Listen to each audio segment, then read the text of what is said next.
सरल, प्रेरणादायक और जीवन सीख देने वाली। ज्ञान की असली पहचान। एक नई कहानी।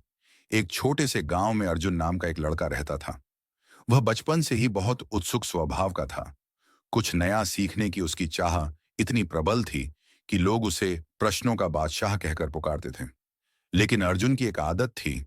वह हर चीज को किताबों में ढूंढता था और मानता था कि दुनिया का सारा ज्ञान सिर्फ उन्हीं में छिपा है।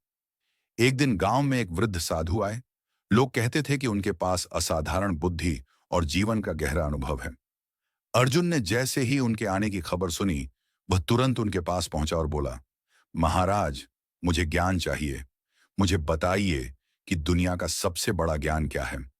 साधु मुस्कुराए और बोले, ज्ञान चाहना अच्छी बात है पुत्र, लेकिन क्या तुम ज्ञान को पहचानते हो? अर्जुन ने तुरंत कहा, हाँ महाराज, जो किसी किताब में लिखा हो वही ज्ञान है। साधु हल्के से हंसे, तो फिर कल सुबह नदी किनारे आना। मैं तुम्हें दुनिया का सबसे बड़ा ज्ञान दूंगा। अगले दिन अर्जुन समय से पहले पहुंच गया। साधु ने उसे पास आने को कहा और बोले, नदी में घुटने तक पानी में उतरो। अर्जुन उतर गया। साधु भी उसके साथ पानी में आए। अचानक उन्होंने अर्जुन का सिर पकड़कर पानी में दबा दिया। कुछ क्षणों बाद जब अर्जुन तड़पने लगा, तो साधु ने उसे बाहर निकाला। अर्जुन ने तेज सांस लेते हुए गुस्से में पूछा, महाराज, आपने ऐसा क्यों किया? साधु शांत स्वर में बोले, जब तुम्हारा सिर पानी में था तो तुम्हें सबसे ज्यादा किस चीज की आवश्यकता महसूस हुई? अर्जुन बोला, सांस, बस सांस। साधु ने कहा, यही ज्ञान है पुत्र। जिसे पाने की तुम्हारी इच्छा सांस जैसी प्रबल हो, वही सच्चा ज्ञान है। किताबों में सिर्फ शब्द हैं, पर अनुभव में सत्य है। ज्ञान वही है जिसे तुम जीवन में उतार सको, महसूस कर सको और दूसरों के लिए उपयोगी बना सको। अर्जुन चुप हो गया।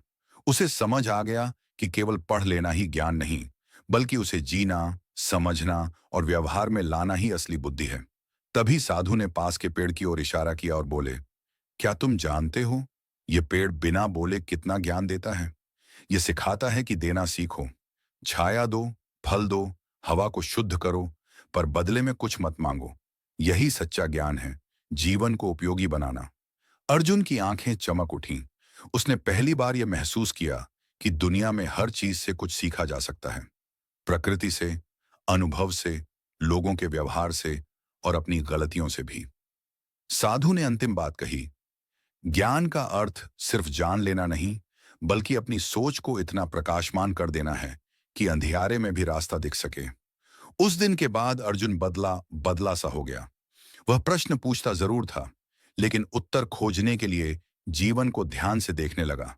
उसके भीतर नम्रता, समझ और धैर्य आ गया।